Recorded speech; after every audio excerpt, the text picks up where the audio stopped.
여러분 안녕하세요. 오늘 하나님의 말씀은 예레미야 51장 1절부터 14절까지 말씀입니다.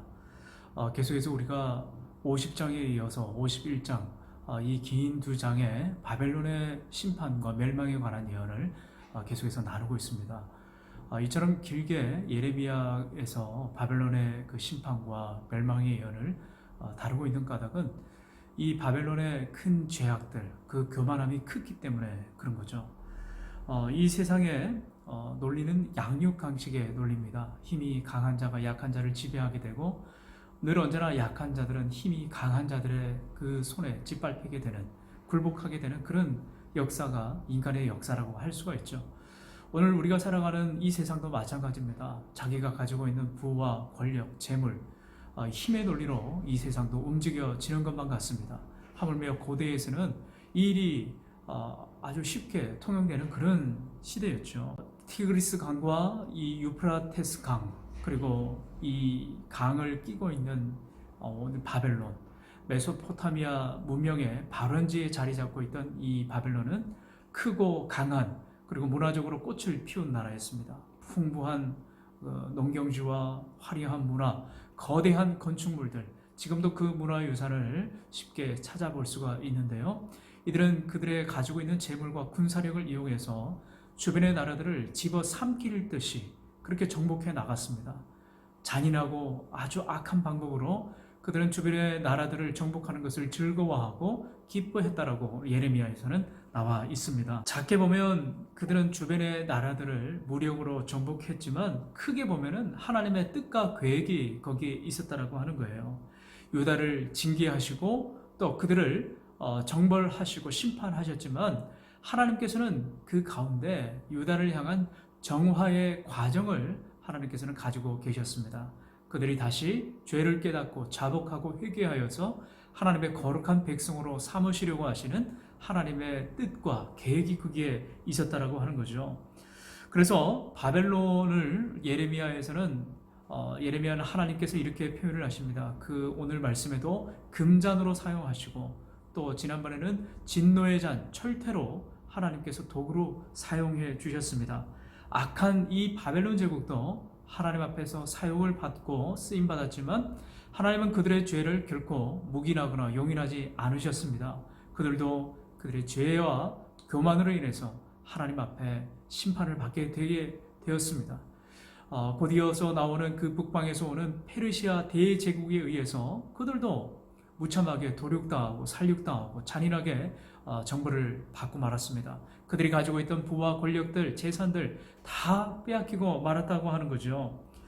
여러분, 이 모든 것을 주관하시고 진행하시고 다스리시고 그 모든 것들을 하나님의 뜻과 계획 안에 진행하시는 그 놀라우신 분이 하나님이시라고 하는 거예요.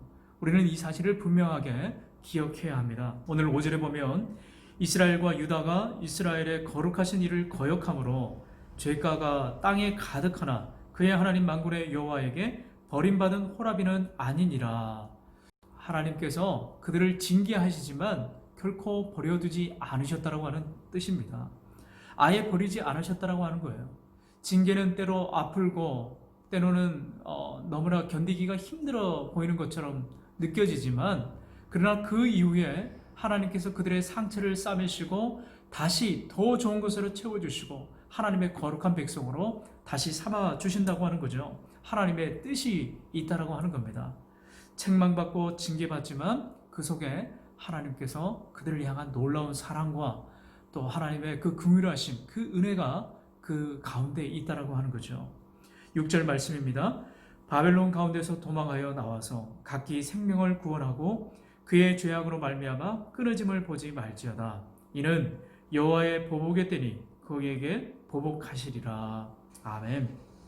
하나님께서 바벨론을 이제 진노하시고 또 심판하시고 징계하실 그 임박한 날이 가까웠다라고 하는 거예요. 그래서 유다 백성들에게 그곳을 당장 떠날 채비를 하라고 말씀하십니다. 죄악으로 교만으로 가득 찬 그 도시, 그 나라에서 벗어나라고 하나님께서 말씀하시는 거죠. 바벨론의 멸망은 유다 백성들에게 있어서 기쁨과 감사와 해방과 자유의 소식입니다. 어떤 이들에게는 두려움과 공포의 날이 될 수 있지만 하나님께 구원받고 약속으로 인치심을 받은 백성들에게는 자유와 기쁨의 날이 된다라고 하는 거예요. 하나님은 예비하신 그 생명을 얻고 또 뒤도 돌아보지 말고 그곳에서 나오라고 말씀하고 계십니다. 하나님께서 당신의 사랑하시는 자녀들을 위해서 친히 보복하시고 그 모든 것을 갚아주시겠다라고 오늘 약속하시는 거죠. 예수님께서 이제 십자가에 돌아가시기 전날 밤에 제자들에게 그렇게 말씀하셨습니다. 세상에서 너희가 환난을 당하나 담대하라. 내가 세상을 이기었노라. 할렐루야. 우리 사랑하는 청년 여러분, 이 세상을 살아가면서 우리가 얼마나 많은 그런 고통과 걱정과 근심과 염려로 뒤덮여 있을 때가 있습니까? 이 죄악된 이 악한 세상에서 늘 성도된 우리는 이 죄와 더불어서 싸우면서 고통당하고 힘겨워하고 아파합니다. 고난을 당합니다. 그러나 오늘 하나님께서 우리를 결코 버려두지 아니하시고 우리와 함께 하시고 하나님의 그 크신 강한 팔과 손으로 우리를 건져내신다고 분명하게 말씀하고 계십니다. 오늘 이 약속을 우리가 굳게 믿고 확신 가운데 처하면서 오늘 예수님께서 이 세상을 이겼나라고 말씀하신 것처럼 우리도 그 주님의 능력의 말씀을 믿고 오늘 하루 주님 안에서 승리하시는 귀하고 복된 하루가 되기를 주님의 이름으로 축원합니다.